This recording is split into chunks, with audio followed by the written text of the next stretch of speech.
به نام خدا. با آموزش نصب نینجا تریدر 8 ورژن 8.1.6 در خدمت شما هستم. کار خیلی ساده هست و خوبیش هم به اینه که مزیتش به اینه که این احتیاج به دیتای ریتمیکی نداره و بعدیش اینه که هر 14 روز یک بار باید این عملیات رو انجام بدیم. خب خیلی ساده تو چروم اینجا تایپ میکنیم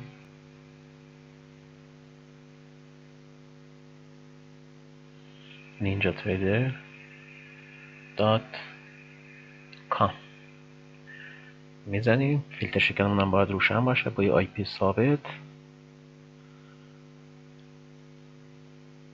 وارد صفحه اصلی ninjatrader.com میشه، سایت رسمیش. اسکرول میکنم میام پایین توی فوتر صفحه قسمت پلتفرم این سیمولیشن رو انتخاب میکنیم. سیمولیشن کلیک میکنیم، وارد صفحه سیمولیشن میشیم. یک کم اسکرول میکنیم به سمت پایین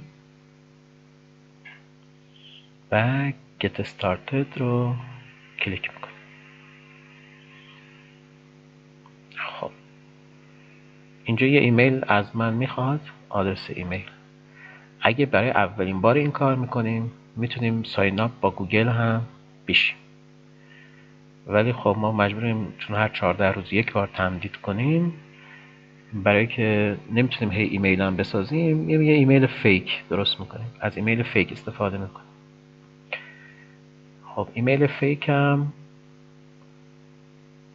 به این صورت انجامش میدیم. پنجره جدید باز میکنیم، تایپ میکنیم fakeemail.com emailfake.com میزنم. اینجا فوری برام یه ایمیل میسازه. کپیش میکنم و اینجا پیستش میکنیم. ساین اپ میکنیم.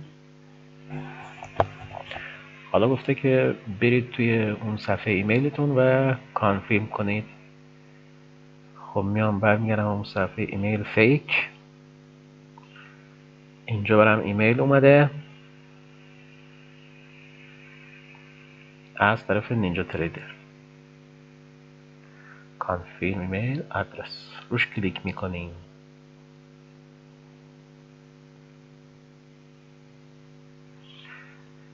خب وقتی روش کلیک کردیم این صفحه برام باز میشه. یوزرنیم و پسورد ازمون میخواد.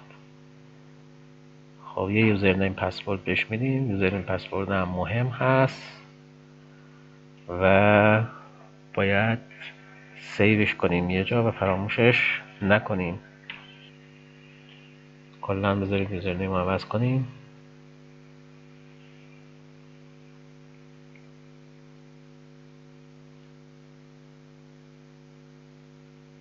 مارکت دیتا حمید.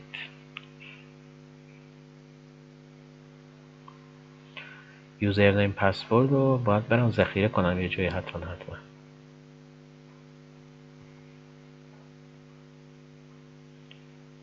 خب یه نوتپدی چیزی باز میکنم، یوزرنیم پسورد اونجا ذخیرش میکنم.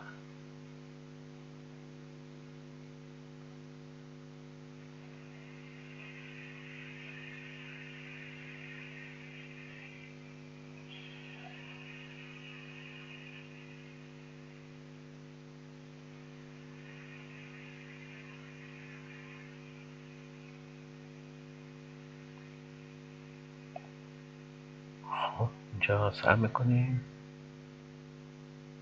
اگین میشیم. گفته میخوای یه حساب باز کنی، میگیم که فعلا آمادگیش نداریم، میخوایم ریسکمون پایین باشه، به خاطر همین از دمو استفاده میکنیم. اینا هم پر میکنیم. فرست تایم لاست تایم کانتری. یه کشور شانسی هم من اینجوری انتخاب کردم، کنگو. یه شماره الکی هم دادم. خب ایراد هم نگرفت. ساخته شد سیمولیشن اکانت ما و وارد این صفحه داشبورد خودمون شده.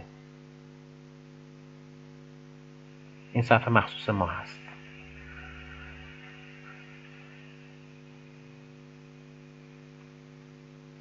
یه حساب $50,000 هم برامون باز میکنه دمو خودش. خب از اینجا دانلود میزنیم تا پلتفرم برای ما دانلود بشه.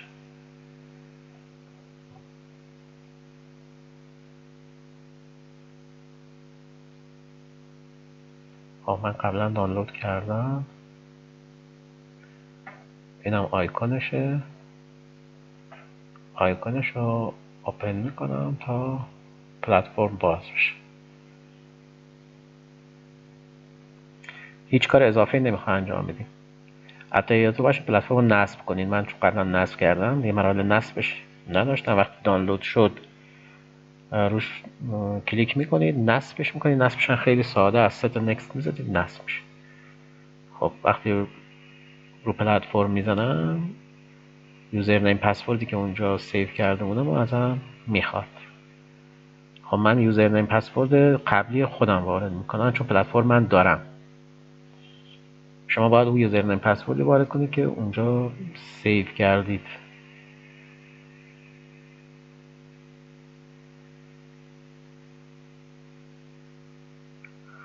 خب ازمون میگه بخواد برید لایف ترایل یا سیمولیشن. خب ما میخوایم بریم سیمولیشن.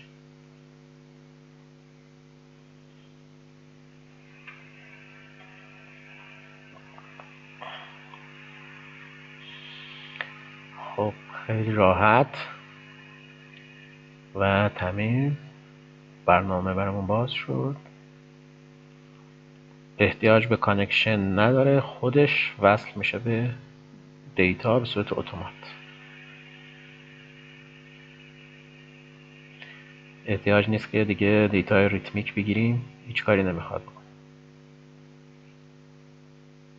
میبینید که بازار برامون آورده، مارکت آنالایزر آورده، سوپر دام آورده و چارتامون هم باز شده.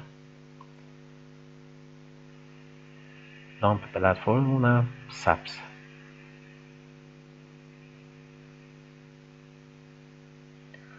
توی ویدیو بعدی انشالله بهتون یاد میدم که چطوری تمام امکانات و اندیکاتورهای اضافی هم به پلتفرم اضافه کنید.